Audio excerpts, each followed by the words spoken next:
लेकिन chief minister नहीं बन सकते वल्लाह अल बिस्वाब।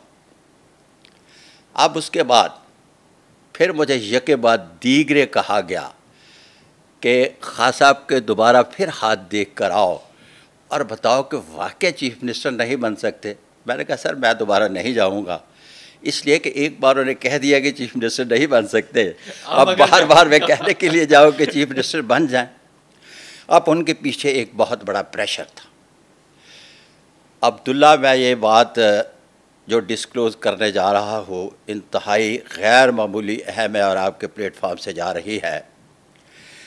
एक बड़ी कुव्वत ने बड़ी कुव्वत को राज़ी कर लिया और अलीम खां के बारे में तय पा गया कि इनको चीफ मिनिस्टर पंजाब बनाया जा रहा है और मिठाई भी खाई गई। लेकिन अगले दिन फिर ख्वाब आया और वो चीफ मिनिस्टर न बन सके।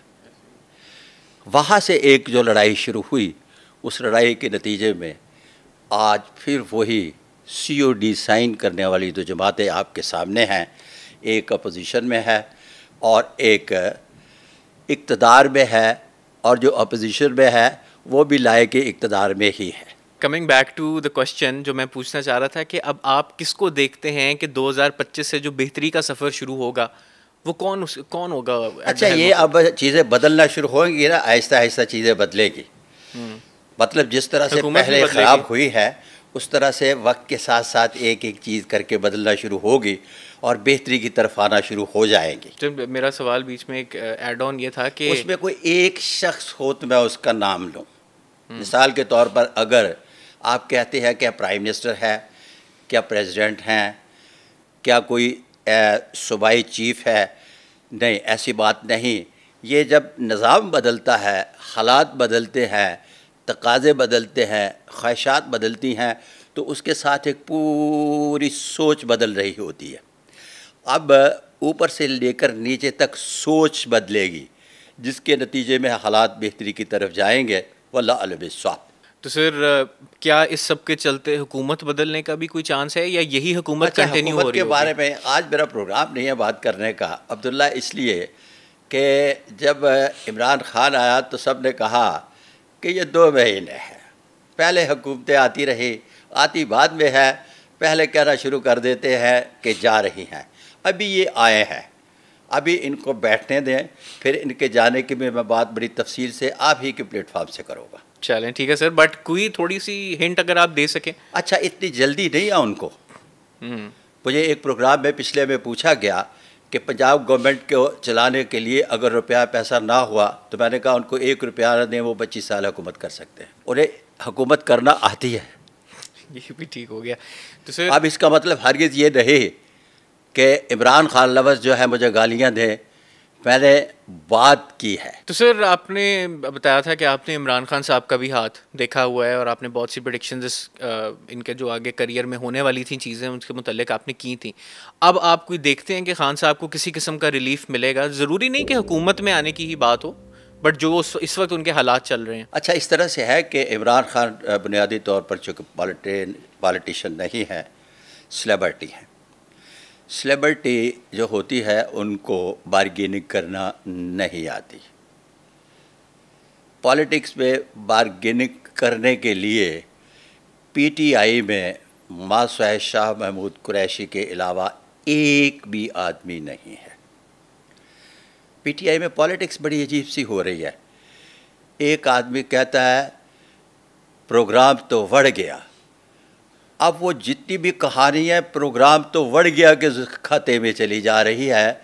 उनको पता नहीं कि उनके यहाँ 200 मुकदमा बन चुका है, उनकी तारीख पेशियाँ भी लगेंगी, फ़र्द जुर्म भी आयद होगी, उसके ट्रायल भी होंगे, नेगोशिएट किस तरह से करना है, कौन बार एसोसिएशन में क्या जाना है, चैम्बर ऑफ कॉमर्स को किस तरह से एंगेज करना है, पब्लिक को किस तरह से एंगेज किया जाएगा, वो तो किसी के पास भी नहीं है। वो तो प्रोग्राम बढ़ गया, वैसे चले गया सारे का सारा। तो सर आपको खान साहब के फ्यूचर में कोई डील होती नहीं नज़र आ रही? खान साहब की मुझे फ्यूचर में कोई बहुत बड़ी डील होती नज़र नहीं आती। यहाँ मैं लफ्ज़ बहुत बड़ी डील की बात कर रहा हूँ। छोटी मोटी हो सकती है, छोटी मोटी डील हो सकती है। उसकी वजह क्या है? उसकी वजह यह है कि यहाँ लोग हालात व वाक़यात को ज़्यादा देखकर मद्देनज़र रखते हुए बात करते हैं, जिनमें शायद मैं भी हूँगा। हर बंदे ने कहना शुरू कर दिया कि ख़ातून अव्वल जो हैं वो इनकी वो पता नहीं कौन सी गवाह बनेगी या इसके बाद इनसे तलाक ले लेगी। जब पाकिस्तान के सारे नजूमी पामिस्ट पक्के हो गए इस बात पे, तो चूँकि उनके हैंड प्रिंट मेरे पास थे तो मैंने कहा नहीं, ऐसी बात नहीं, अब कि वो वफ़ा करेंगे। इसी तरह से खान साहब के भी हैंड प्रिंट मेरे पास है, तो उनकी लकीरें मोटी, हथेली गहरी और बुनियादी तौर पर हार्ट लाइन मन मौजी बच्चों वाली है। लिहाजा जिसकी बुनियाद पर उनके फ़ैसलों में पायदारी नहीं पाई जाती, वो सियासत को भी क्रिकेट समझकर खेलते रहे कि अपने ही लॉ मिनिस्टर को रिज़ाइन करो, पेशी भुगतो, आकर फिर दोबारा हलफ उठाओ, रिज़ाइन करो, पेशी भुगतो, आकर दोबारा हलफ उठाओ। हालांकि 3,86,000 रजिस्टर्ड मेरा ख्याल है लॉयर है पाकिस्तान में। अच्छा सर, आपने अभी बात की खान साहब की लाइफ के बारे में ही हम बात कर रहे हैं, तो लास्ट एपिसोड में आपने जिक्र किया था कि बुशरा बीबी के मुतालिक खान साहब से उनकी शादी से पहले का एक किस्सा आपने सुनाया था। तो अब आप बुशरा बीबी का क्या रोल देखते हैं इस सारी चीज़ में? क्योंकि अब जैसा अभी आपने कहा कि बहुत से लोग कह रहे हैं, कुछ पॉलिटिकल एनालिस्ट भी कह रहे हैं कि कुछ हालात घर पे ख़राब होते नज़र आते हैं और ये चीज़ें, इसके बारे में आपका क्या ख्याल है? ये बड़ी देर से कह रहे हैं। एंड पॉलिटिकली क्या रोल इस वक्त बुशरा बीबी का आपको नज़र आ रहा है? पॉलिटिकली रोल बुशरा बीबी का पहले भी कोई नहीं था, अब भी कोई नहीं है।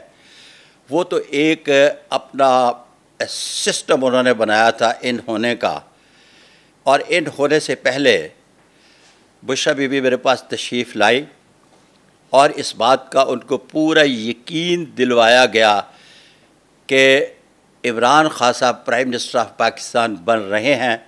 उसके बाद शादी आपने दिलवाया ये यकीन? इसी तरह से यकीन दिलवाया जिस तरह से मैं और अब्दुल्ला आमने सामने बैठे हैं, फिर उसके बाद शादी हुई। तो सर ये मैं अगेन, आपने ये यकीन उनको दिलवाया था? इसी तरह से जिस तरह से मैं और अब्दुल्ला आमने सामने बैठे एक दूसरे को कह रहे हैं। सर मैं तो आपको मान गया हूँ, आपकी जो लास्ट एपिसोड की प्रेडिक्शंस थी, जिस तरह से हुकूमत बनी है, जो आपने कहा था, मुझे याद जो बात आपकी इस वक्त है, आपने कहा था कि मैं किसी एक बंदे को मेजॉरिटी लेता नहीं देख रहा, मगर मुझे इन सब के जो है ना वो सितारे चमकते नजर आ रहे हैं, मरियम नवाज, बिलावल भुट्टो, आसिफ जरदारी। तो मैं तो बड़ा सर इम्प्रेस्ड हूं ऑलरेडी आपसे। उस वक्त आपकी भी समझ में नहीं आ रहा था, लोगों ने सुनने के बाद भी कहा कि समझ में नहीं आ रहा, लेकिन अब तो समझ में आ रहा है ना कि सबके सितारे चमक रहे हैं। हाँ जी, बिल्कुल ठीक हो गया। अजी सर, पॉलिटिक्स से थोड़ा बाहर निकल के इस वक्त सर मेरे ख्याल से इस बात में कोई शक नहीं है कि one of the most important personalities of Pakistan is the army chief. मैं आर्मी चीफ़ का जिक्र इसलिए भी कर रहा हूँ क्योंकि ये भी आपने बड़ी इंटरेस्टिंग स्टोरी सुनाई थी कि आपने उनको ऐसे वक्त पे बताया था कि वो आर्मी चीफ़ बनेंगे जब उनको खुद भी नहीं लगता था कि वो बनेंगे। लगता नहीं, उनको यकीन। रिटायरमेंट जो है जनाब कमर बाजवा साहब से 6 माह पहले 5 माह पहले हो रही थी। तो ये किस तरह से मुमकिन है